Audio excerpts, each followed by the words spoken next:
originally the band was myself and Pete and Andy, and I was lead guitar and lyrics mainly, and then Pete did vocals. He just had this naturally amazing voice for the sound. We met at art college, and we just had a lot of similar interests: the esoteric, the Golden Dawn, and all of that, which was quite different for the time, you know. And we started doing these acoustic sets in Canterbury and a bit further out, like Faversham, Kemsley, and so on. And like Andy became involved because he saw us at the Goodnestone May Day Festival. But we've been thinking about beefing up the sound and looking for a drummer, and everything just fell nicely into place, really. And I mean, in the early 70s, it was quite tricky with the kind of influences that we had to make headway. Like Sabbath, obviously, were coming through, and Floyd were becoming a force by that point, and everyone everywhere was playing catch up to that. And we was thinking about, should we go heavier, or do we persevere with this, what we call rough blues, cholia, like it's like bucolic melancholia and bucolic blues, or one of them. And personally, we were having a difficult time. Pete had a girlfriend, or thought he did, and anyway, they split up. And a lot of that was coming out in these lyrics, you know, quite dark.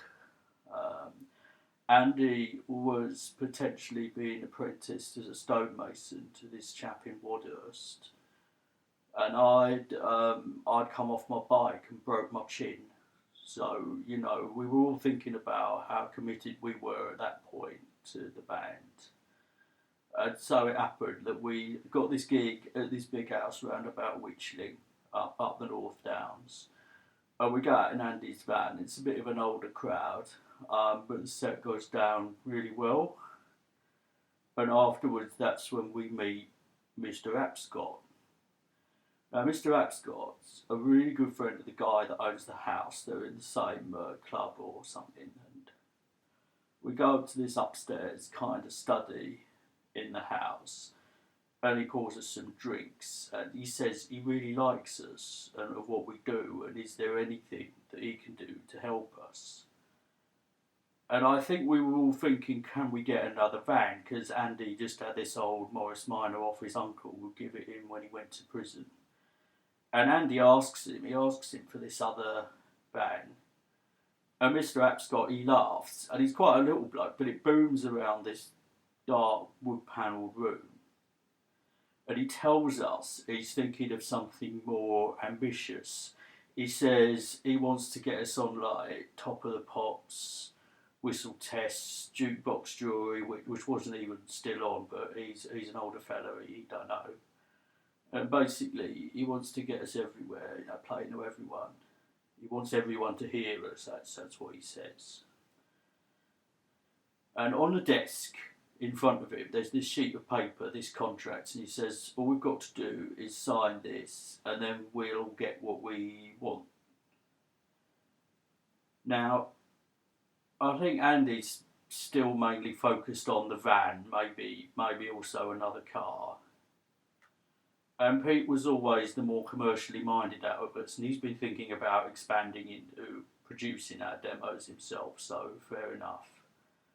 And I'm a bit on the fence. I could see both sides, like what are we signing up to?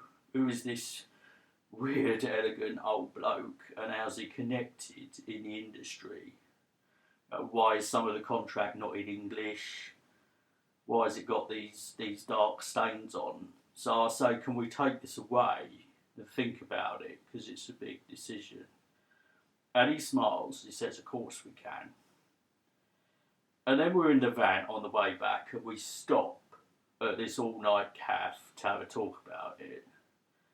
And Andy's already signed it at this point, and Pete's had a think, and he has quite a good idea, which is, shall we sign it as the band? Because then individually we can still step away and reform. Some label mate of his has said that's allowed. And I don't want to be the problem, obviously, so I agree. And I take it with me to Post the next day.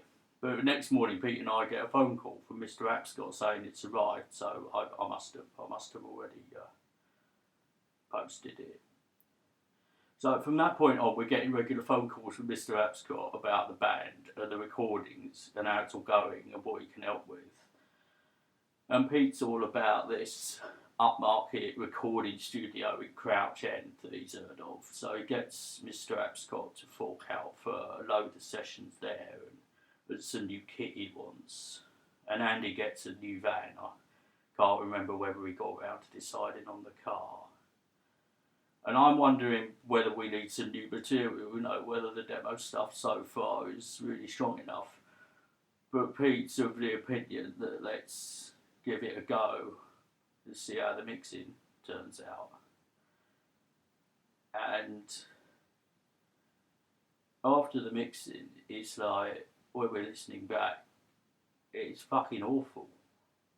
There's just this discordant, throbby sort of chanting all over it and underneath it and on top of everything we recorded. Like we hadn't recorded it.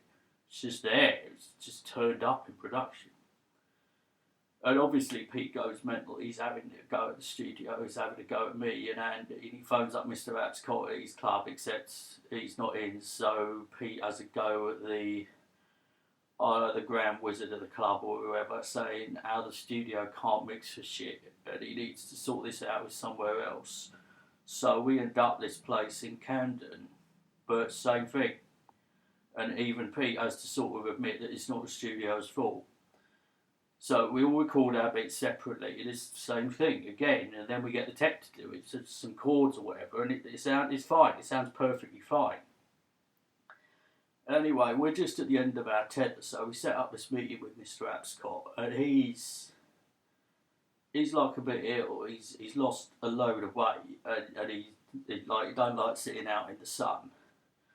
But Pete's convinced that it's something Mr. Apscott's done to us, like our auras or something. He got big into that at the time, and he's having a massive fucking go at him. Now, what it come down to, I think, was Mr. Apscott was really trying to get kids to listen to it and get them engaged, get it into their minds, is how he put it.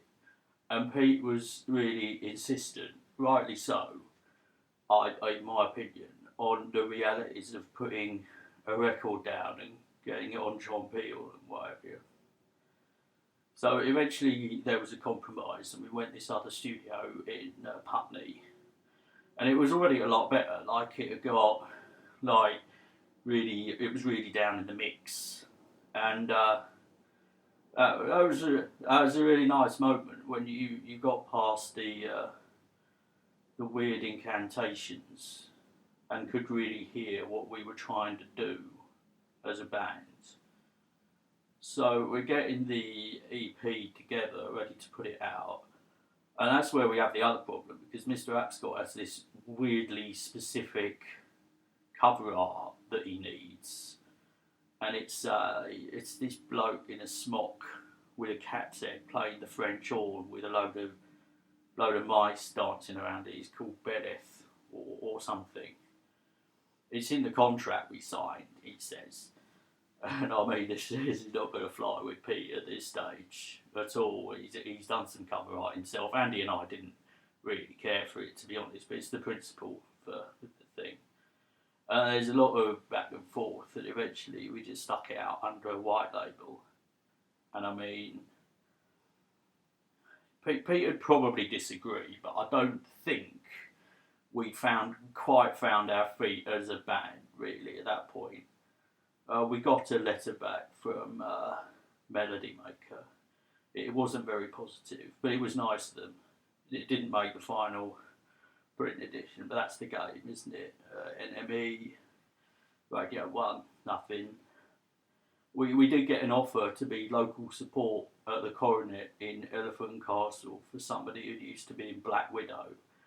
But then Andy's van broke down and we weren't allowed to take Pete's bass amp on the train, so it just didn't happen, which is a shame because I think Mr. Apscott was quite excited about that. it's probably just as well that we went our separate ways at that point. Andy picked up his stonemasonry again. He's doing all right. We have a pint now and then. I started a traineeship with Bradford and Bingley. You know, it's not as exciting, but it's a bit more consistent. Pete went off to London, tried to keep the name of the band going with mine and Andy's blessing, but it still didn't really happen. He ran a pub for a bit, but it burned down. Funnily enough, so did that big house where he played in, where we'd met Mr. Ascot first. He probably passed away himself now, but you know, nice chap. I wonder sometimes if the contract's still going, might have the rights to the EP for all I know. Not that it's a big deal, to be honest. It's just nice to have something out there.